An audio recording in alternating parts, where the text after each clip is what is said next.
자, 수요 리바이블에 오신 여러분을 주님의 이름으로 축복합니다. 자, 우린 지지난주부터 사도행전 쭉 함께 읽고 있습니다. 사도행전의 저자 누구였나요?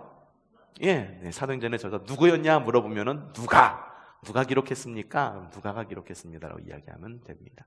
누가는요, 성경 안에서 두 권의 책을 기록했습니다. 하나는 누가복음, 하나는 사도행전 기록했는데, 사실 누가가 기록한 이 두 권의 책은 각기 두 권의 책이 아니라 누가가 의도한 바는 아마도 이 한 권의 책을 두 번에 나누어서 이렇게 본 것이 아닌가. 그래서 누가복음 제1권, 누가복음 제2권 나눠서 기록한 것이 아닌가. 그래서 누가복음과 사도행전을 읽어보면 하나의 이야기와 같이 쭉 연속되어서 이렇게 기록되어 있는 것을 볼 수가 있다라고 지지난주에 이렇게 말씀을 드렸습니다. 누가복음은 예수님을 중심으로 한, 그리고 예수님의 제자들의 예수님의 이야기, 그리고 배경은 갈릴리, 그래서 예수님께서 활동하신 이야기, 그리고 사도행전은 이제 예수님의 제자들, 사도들, 그리고 사도들이 어디를 중심으로 예루살렘 교회와 그리고 열방과 땅끝으로 나아가는 그런 배경으로 기록되어 있는 것이 사도행전이라고 이렇게 말씀을 드렸습니다. 이 누가복음과 사도행전을 중간을 잇는 아주 중요한 이야기가 있는데, 그게 뭐냐면 바로 예수님의 부활과 승천 이야기입니다. 예수님의 승천 이야기, 여러분 사복음서 혹은 공간복음에 다 나와 있을 거라고 생각을 하시는데, 다 나와 있지는 않습니다. 누가복음에만 나와 있어요. 누가가 아주 특별하게 구분되어서 기록하였기 때문에 우리가 사도신경을 외울 때 하늘에 오르사라고 하는 부분을 우리가 이렇게 고백할 수 있는 이유는 바로 누가가 기록해서 빠뜨리지 않고 기록하였기 때문에 우리는 그렇게 고백할 수 있다는 거죠. 자, 그럼 사도행전은 어떻게 구분해서 읽는 것이 좋을까? 자, 사도행전으로 넘어왔습니다. 사도행전은 어떻게 읽는 것이 좋을까? 사도행전을 예전에는 전반부와 후반부, 그래서 전반부에는 베드로 행전, 베드로를 중심으로 이루어졌던 예루살렘 교회에서 있었던 이야기, 후반부는 바울 행전, 그래서 바울을 중심으로 바울로 인해서 땅끝까지 복음이 전파되는 이야기를 나누어서 보는 것이 어떻겠느냐라는 그런 시도가 있었습니다. 하지만 이렇게 나누어 보니까 생기는 문제점이 있었죠. 그 문제점이 뭐였냐면은 사도행전에는 베드로와 바울만 나오는 것이 아니다. 베드로와 바울도 굉장히 중요하지만 베드로와 바울 사이에 7명의 중요한 사역자들의 이야기도 나오고 있고, 그리고 그들로 인해 가지고 이 초대 교회가 유대 중심의 교회에서, 유대인 중심의 교회에서 유대 그리스도인 중심에서 이방 그리스도인 중심의 교회로 바뀌는, 더 확장되는, 물이 바다 덮음같이 그렇게 열방을 향해서 복음이 전파되는 그런 모습이 나오는 것을 볼 수가 있죠. 그렇기 때문에 베드로와 바울만을 중심으로 사도행전을 보는 것은 이거는 너무 가운데 토막이 너무 아깝다, 그렇잖아요.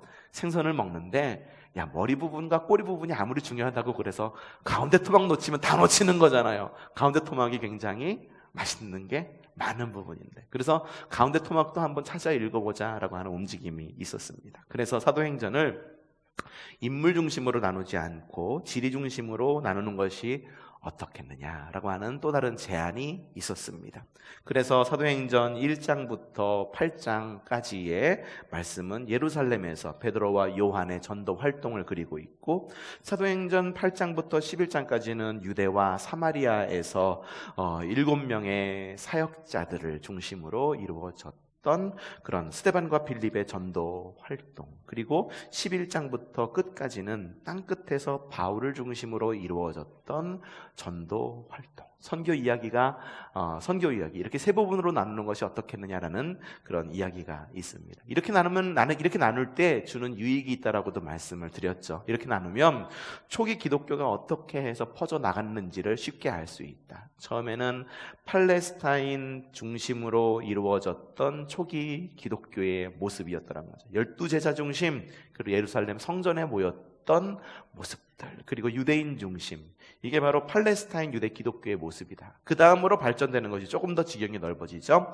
디아스포라 유대 기독교, 흩어진 유대인들을 중심으로 한 기독교. 그래서 7명의 사역자들, 우리가 흔히들 이야기했던 7 집사들이라고 말하는 그 7명의 사역자들을 중심으로 해서 그리스 문화권 중심으로 흩어진 유대인을 중심으로 이루어진 그런 기독교의 모습, 더 확장이 되어서 9장부터 28장까지는 바울과 바나바를 중심으로 해서 그리스도 이방인, 그리스 이방인 중심, 헬라 문화권에 있었던 그런 그리스도인을 중심으로 한 기독교. 그러니까 기독교가, 우리가 이 사도행전을 읽을 때 우리가 처음에 읽었던 그런 말씀이 있어. 사도행전 1장 8절. 오직 성령이 너희에게 임하시면 너희가 권능을 받고 예루살렘과 그리고 온 유대와 그리고 사마리아와 땅끝, 점점 이 지경이 넓어지는 이 모습이 사도행전 가운데에 그대로 기록되어 있다라고 하는 것을 여러분에게 2주에 걸쳐서 말씀을 드렸습니다. 그 다음에 나오는 것이 초대교회였었습니다. 자, 초대교회의 시작은 어떻게 시작이 되었느냐? 자, 누가복음을 기록할 때 예수님은 어떤 사람이라고 기록했냐 하면은 기도의 사람이다라고 기록했습니다. 예수님께서는 무슨 일을 하시던 기도를 했죠. 12 제자를 부르실 때에도, 십자가를 지실 때에도, 하여튼 예수님이 기도하시지 않은 적이 없었어요. 사도행전 역시 예수님을 기도의 사람으로 기록했던 누가복음의 그 뒤를 이어서 사도행전 역시 그 예수님의 제자들, 사도들을 기도의 제자로 기록하고 있습니다. 그래서 사도행전 2장에 보면 어떤 때 성령이 임재하셨죠? 예, 제자들이 모여서 기도할 때. 어디서? 마가의 다락방에서. 이거 누가의 다락방이 아니죠? 마가의 다락방에서 기도할 때 성령님이 임재하셨습니다. 또한 누가복음에서 예수님께서 물 세례를 받고 공생애를 시작하셨듯이 초대교회도 역시 성령 세례를 받음으로 시작되었다라고 하는 것. 성령 세례를 받음으로 인해서 가장 이렇게 복음을 전파하기에 가장 최적의 조건이 만들어졌는데, 그게 뭐냐 하면 바로 언어의 문제가 해결이 됐다. 방언에 대해서 이야기했잖아요. 방언이라고 하는 건 2가지의 모습으로 봐야 된다라고 여러분에게 말씀을 드렸죠. 하나는 영적 신비로의 방언, 또 하나는 외국어로의 방언. 그래서 성령님께서 그들에게 임재하셨을 때 영적 신비가 정말 그들에게 임했어요. 그래서 이야기를 하는데, 그 마가의 다락방에 모였던 유대인들뿐만 아니라 그 외국에서 살던 유대인들이 있었는데 그들이 깜짝 놀라죠. 왜냐하면 이 마가의 다락방에 모여 있는 사람들은 본토백이거든요. 그런데 기도할 때의 모습을 이야기를 들어보니까는 자신들이 알아들을 수 있는 말로 기도하더라. 깜짝 놀란 거예요. 2가지로 해석될 수 있다라고 이야기했어요. 기도할 때 예수님의 제자들이 기도할 때 120명의 이 그리스도인들이 기도할 때에 정말로 외국어로 기도했든지, 아니면 그곳에 모인 사람들이 정말로 방언할 때 그 방언을 갖다가 알아들을 수 있는 귀가 열렸던지, 어쨌든 그 2 상황, 어떤 상황이 되었든 모두가 다 성령의 임재와 성령의 신비한 어떤 그러한 초자연적인 현상이 아니고서는 도저히 이루어질 수 없는 일이 바로 마가의 다락방에서 있음으로 인해서 예수님의 복음이 이제 유대 안에만 머무르지 않고 사마리아와 땅끝까지 전해질 수 있는 언어의 문제가 거기부터 해결이 되고, 드디어 이제 디아스포라 유대인들을 통해서 주님의 이 말씀이, 복음이 전해질 수 있었다. 7 집사의 이야기도 했습니다. 근데 7 집사라고 하는 말, 지금의 직제가 완성되기 훨씬 전의 이야기이기 때문에 지금의 집사님들이 하시는 그 사역과 연관지어서 집사라고 이야기하면 안 된다라고 말씀을 드렸죠. 그래서 7 집사라는 말보다 7명의 예수님의 제자들, 헬라 문화를 가지고 있었던 유대적 문화가 아니라, 유대 문화가 아니라 헬라 문화. 이게 뭐냐 하면은 우리나라에 있는 선교사님들이 복음을 전하는 거예요. 복음을 전하는데 야, 우리 민족을 위해서, 한민족을 위해서 주님이 오신 거야. 그래서 한민족을 위한, 그래서 이 복음이 막, 그래서 우리나라에서 처음 믿기 시작했던 그런 믿음의 선조들이, 야, 우리 기독교를 믿는 거는 말이야, 이러면서 우리가 한민족을 위한 그런, 우리의 한민족을 위한 주님이시니까는 우리 민족이 가져왔던 전통을 다 지켜야 돼. 근데 어떤 사람이 갑자기 일본을 가가지고 일본에서 복음을 전하는 거죠. 근데 그러다 보니까는 한민족이 가지고 있었던 그런 어떤 문화적인 배경들이 일본으로 넘어가서 일본의 그대로 한민족의 문화가, 우리나라 문화가 정착된 것이 아니라 그들이 가지고 있던 일본 문화 가운데에 복음이 심겨져서 일본 문화를 형성한 어떤 그런 배경으로 한 복음이 싹틔우게 된 거죠. 비슷한 거예요. 뭐냐면 그동안에 유대인들만을 위한 복음이었던 것, 그래서 유대인들을 배경으로 했던 그 복음이었다고 한다면 7명의 이 사역자들, 헬라 문화, 아까 이 비유로 말씀드렸던 일본 문화, 그 헬라 문화를 가졌던 사역자들을 세움으로 인해 가지고 이제 본격적으로 이 유대인의 복음이 이제 이방인의 복음으로 점점 전파될 수도 있었다. 그래서 7집사라는 말보다도 7명의 사역자, 어쩌면 7명의 사도라고 이야기하면 좀 제가 오버하는 걸까? 7명의 목사님 정도로 이렇게 이야기하면, 선교사님으로 이야기하는 것이 좋겠다. 대표적인 7명의 이 사역자들 가운데 한 명이 스데반, 그리고 또 한 명이 빌립이었다라고 하는 거죠. 그 다음에 나온 이야기가 바울입니다. 자, 오늘부터 이어갈 이야기가 바로 바울 이야기인데요. 더 이야기했었군요. 예루살렘 많이 했었네. 예루살렘 사도회의까지 했었죠. 예루살렘 사도회의가 또 열렸습니다. 예루살렘 사도회의가 열린, 오늘 할 부분이 많이 없을 것 같은데요. 혹시 동영상으로 보시는 분들은 건너뛰고 뒷부분 굉장히 짧게 남아있는데 그 부분만 보시면 될 것 같습니다. 예루살렘 사도회의가 있었었죠. 자, 초대교회는요, 이런 구지 문제와 관련해서 좀 문제들이 있었어요. 그래서 7명의 새로운 지도자들을 세우는 중요한 결정을 내린 바가 있었는데, 또다시 신학적 문제로 이 교회 가운데 문제가 생겼죠. 유대 사람이 내려와서, 야, 너희 믿으려면은 이렇게 믿어야 돼. 이렇게 믿어야 돼. 한류 문화 알잖아. 한류 문화 아니까 한류 문화 안에서 봐야 돼. 유대 문화 알잖아. 유대 문화 아니까 그 안에서 봐야 돼. 라고 이야기하면서 초대교회를 막 흔들어 놓습니다. 이번 코로나19로 인해 가지고 우리나라가 좀 전 세계적으로 여러 몫을 하고 있는 부분이 있는데, 어제 굉장히 좀 재밌는 이야기를 들었어요. 뭐냐면 미국 야구가 있죠. 미국 야구가 이름이 뭔가요? 메이저리그죠.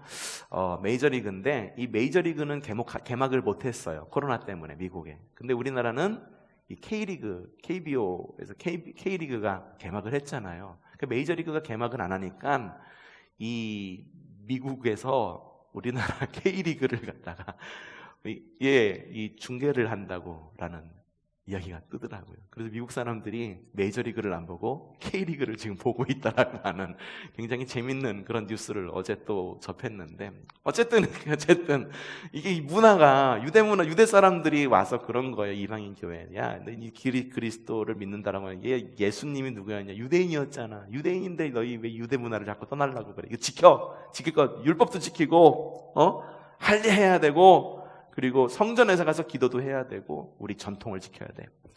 그 안에 문제가 생겼어요. 우리는 유대인 아니야. 안 지킬래.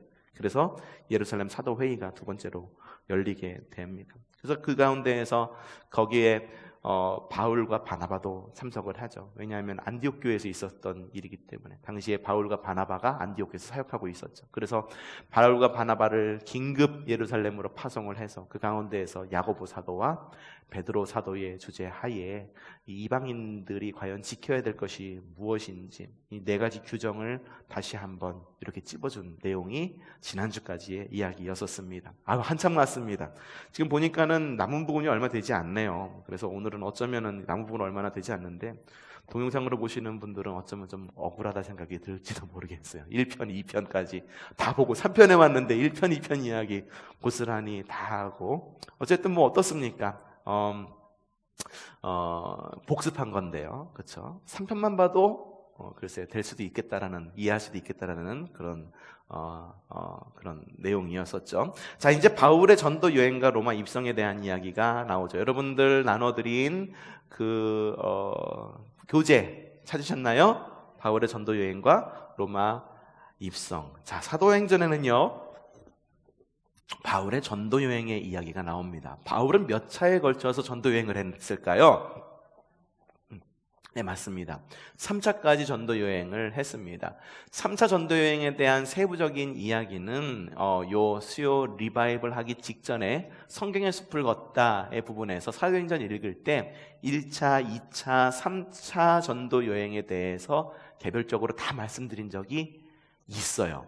아마 동영상으로는 남아있지는 않을 거예요. 그래서 요 수요 리바이벌을 끝나면 다시 한번 성경의 숲을 걷다, 수요 리바이벌 리바이블로 해가지고선 다시 한번 좀 이렇게 세부적으로 보는 시간을 더 가질 텐데, 그때 한번 보면 되겠지만, 바울은 어쨌든 3차 전도여행을 떠났다라고 하는 거죠. 1차 전도여행 이야기는 13장부터 14장까지 나와 있습니다. 적어놓으면 좋아요. 왜냐하면 1차, 2차, 3차 전도여행이 이것이 1차 전도여행이고 이것이 2차 전도여행이고 이것이 3차 전도여행이라고 성경에 나와 있지가 않아요. 그래서 적어놓으면 좋습니다. 1차 전도 여행은 13장부터 14장까지 나와 있는 것이 1차 전도 여행입니다. 2차 전도 여행은 15장 36절부터 18장 22절까지의 말씀이 바로 2차 전도 여행이죠. 그리고 2차 전도 여행 바로 직후에 바로 3차 전도 여행이 이어집니다. 3차 전도 여행은 18장 23절부터 20장 1절까지의 말씀이 바로 3차 전도여행의 말씀입니다. 이 각각의 전도여행이 어떻게 되었는지 여러분 성경을 읽어보시면 알 수 있지만, 우리가 가지고 있는 개역개정 성경이 그렇게 읽기에 용이한 성경은 아닙니다. 그래서 새번역 성경을 읽는 것을 좀 추천을 드리고 싶고요. 새번역 성경을 읽기도 힘드시다 하시는 분들은 시중에 훨씬 더 쉽게 번역된 성경책이 많습니다. 성경책은 번역책입니다. 여러분 그걸 아셔야 돼요. 그래서 여러분들이 보시는 개역개정 성경 하나만 번역된 것이 아닙니다. 새번역 성경, 우리 새벽기도 다음 주부터 시작이 되는데 새벽기도 때 있는 번역본은 새번역이죠. 새번역도 있고, 그리고 각자 읽기에 편하게 여러 신학자들이 또 번역해 놓은 책들이 있어요. 톰 라이트라고 하는 영국의 목사님, 영국에서 활동하시는 목사님이 번역한 하나님 나라 복음이라고 하는 하나님 나라 복음 성경, 뭐죠? 하여튼 뭐 그런 성경이 있는데, 그거는 신약 성경을 톰 라이트 목사님의 개인적인 번역으로 기록된 책도, 번역도 시중에 우리나라 말로 출판이 되어 있고요.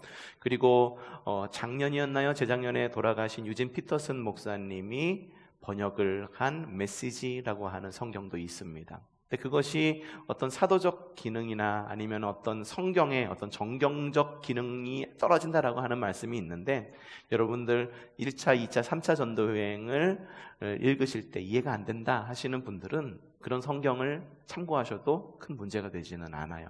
이렇게 의역이 많이 되었어요. 의역이 많이 되다 보니까는 생기는 문제점들도 분명히 있습니다. 본래의 의도 대신 이런 역자의 번역을 한 사람의 의도가 들어가게끔 이렇게 의역이 된 경우도 종종 있기 때문에, 그래서 지금 우리가 가지고 있는 이 성경이 진짜 성경이다, 개역개정이 진짜 성경이다라고 말하는 분들도 있는데 그거는 아닙니다. 개역개정 성경 역시 번역본이죠. 때로는 어떤 교회에선 그렇게 이야기하시는 분들도 있어요.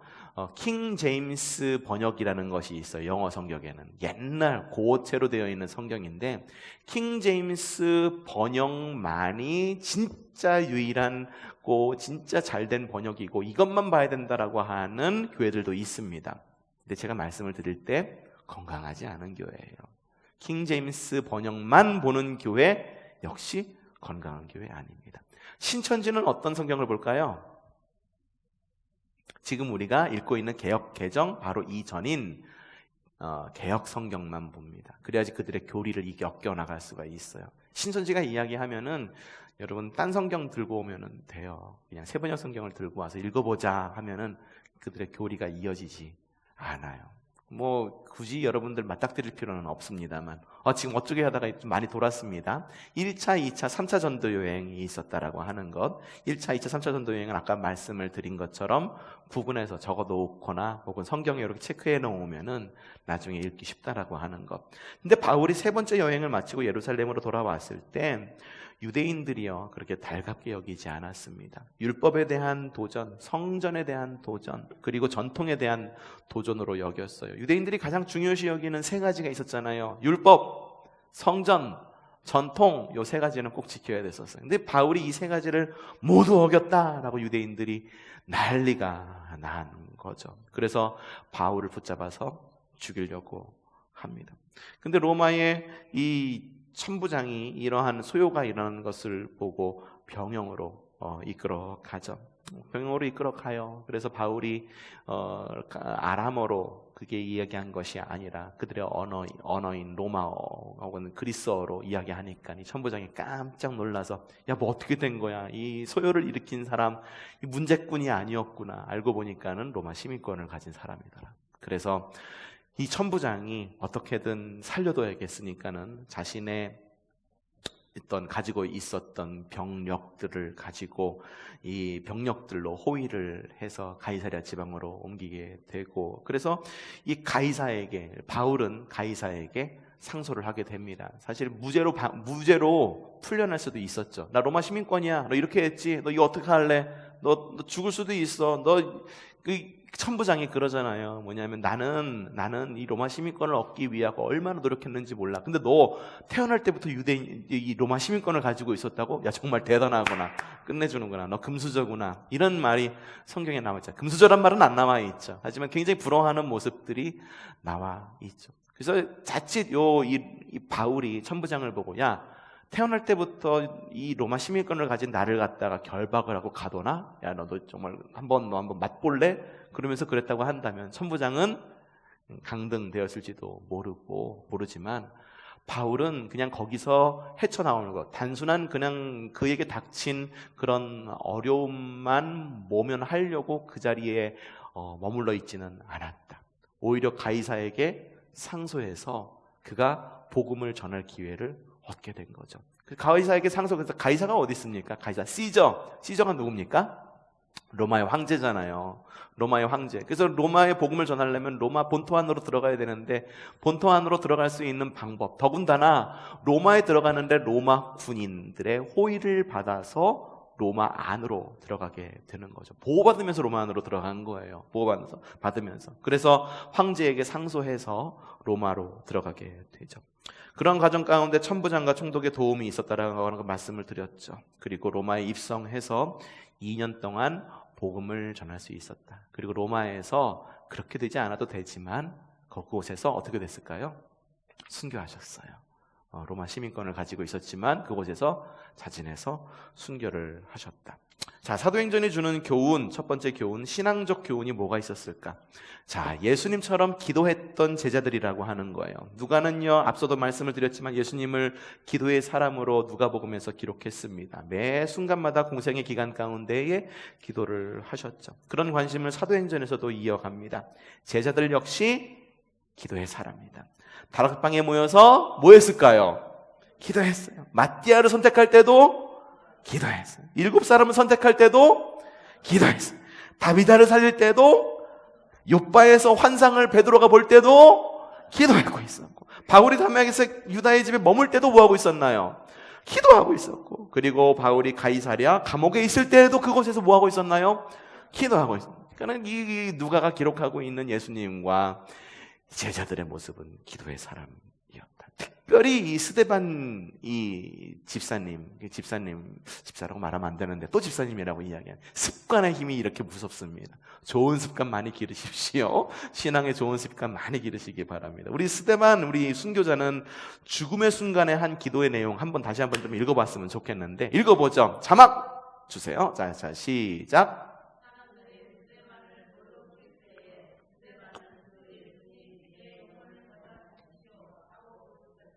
그리고 무릎을 꿇고 큰 소리로 주님, 이 죄를 저 사람들에게 돌리지 마십시오 하고, 자막 아직 치우지 마시고요. 이 기도 어디서 많이 들어보지 않았나요? 굉장히 많이 들어보셨을 거예요. 예수님의 가상칠언에서 했던 기도 내용이 고스란히 등장.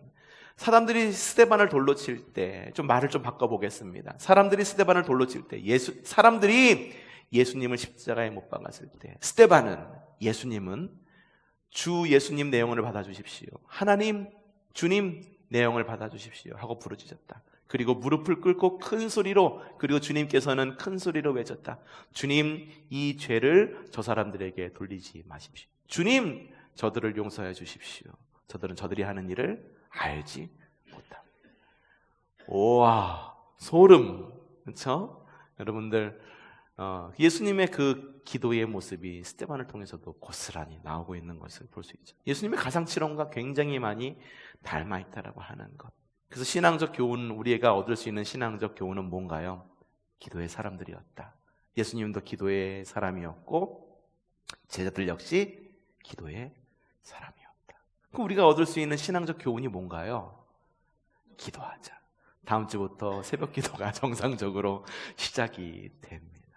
여러분들도 모이셔서 함께 기도합시다. 교회를 위해서 기도하고요. 여러분들을 위해서 기도하고 자녀를 위해서 기도하고 우리의 삶이 하나님 나라 중심의 삶이 될 수 있도록 결단하며 기도할 수 있는 우리가 되도록 합시다. 한 2달 정도 이렇게 새벽 기도 쉬다 보니까는 새벽 기도 시간에 이렇게 잠자는 게 익숙해지셨나요? 또 이게 좀 이제 깨울 때예요. 깨워서 다시 한번 신앙의 끈을, 고삐를 쫙 잡아당기는 그런 시간 되시기를 바랍니다. 정치적 교훈이 있습니다. 자, 기독교와 로마 사이의 우호적 관계에 대해서 이야기하고 있어요. 누가가 부각시키는 부분은요, 뭐냐면, 기독교가 전파되어야 되는데 가장 힘들었던 점이 뭐였을까? 바로 로마에 의해서 유죄 판결을 받고, 그리고 이 폭도로 십자가에 못 박힌 이 예수님의 복음을 전하는 게 가장 어려웠을 거다. 그래서 이 누가가 이야기하는 것, 누가복음에서 누누이 이야기한 것이 뭐냐면은, 아니다. 사실 로마는 예수님을 십자가에 박고 싶어서, 못 박고 싶어서 박은 게 아니라, 로마는 수도 없이 로마 당국은 예수님에 대해서 계속해서 무죄 판결을 내렸다. 봐라. 빌라도 이야기를 봐라. 빌라도 이야기 한번 봐봐. 빌라도도 예수님에 대해서 3번이나 무죄 판결을 내렸다. 그런데 그걸 갖다가 유죄라고 억지를 부린 사람이 누구였느냐? 유대인들이 아니었냐? 그러니까는 이방인들에게 복음을 전해지는 것. 로마인들은 사실은 우리에게 우호적이었다. 그러니 이러한 복음 역시 우리 안에 머물 것이 아니라 이방인들에게도 전파해야 되지 않겠느냐. 누가복음에서 이야기를 하죠. 사도행전에서도 역시 이 로마에 대해서 굉장히 우호적으로 나타납니다. 로마의 관리들은 어떠냐면은 기독교와 복음 전도자들에게 굉장히 호의적입니다. 고넬료, 로마의 백부장이었던 고넬료는 기독교로 개종을 하죠. 내가 감히 어떤 사람인데 왕년에 말이야 그러면서 내가 교회를 나간다고? 내 눈에 흙이 들어가기 전에는 안 돼 라고 고개 빳빳이 들고선 복음을 거부한 게 아니라 그 로마의 백부장이 개종을 합니다. 그 로마의 백부장을 보고 주님이 말씀하시잖아요. 이만한 믿음 본 적이 없다. 이 복음서에도 나오는 이야기가 계속 이어져서 사도행전에도 개종을 하는 이런 고넬료의 모습, 그리고 총독이었던 벨릭스 역시 바울을, 죄수를 갖다가 감옥에 두지 않고 죄수를 불러서 직접 복음을 듣습니다. 복음을 듣죠. 바울을 초청하면서 복음을 듣죠. 천부장 역시 바울을 호위합니다. 그래서 유대인들이 40인의 도적이 아니라 40인의 암살자를 보냈을 때에 이제 바울을 죽이기까지 우리 먹지도 않고 자지도 않겠다라고 했던 그 암살자를 보냈을 때 천부장이 자신의 병력들을 동원해가지고 바울을 호위했다라고 하는 내용 사도행전에서 볼 수가 있죠. 로마 당국은 어땠을까요? 누가복음에서 예수님에 대해서 로마 당국은 계속해서 빌라도를 통해서 3번이나 무죄다라고 이야기했듯이 바울도 역시 여러 번에 걸쳐서 바울의 무죄를 공식으로 선언하게 됩니다. 적대적인 부분이 아니고 오히려 로마가 우호적이고, 그리고 오히려 유대 문화권에 가진 사람들이 이 복음이 이방인으로 전파되는 것에 대해서 굉장히 반대하고 발목을 잡는 그런 모습을 볼 수 있었다. 그것이 바로 누가복음과 사도행전, 특별히 지금까지 3주 동안 읽은 사도행전의 내용이었었습니다. 여기까지.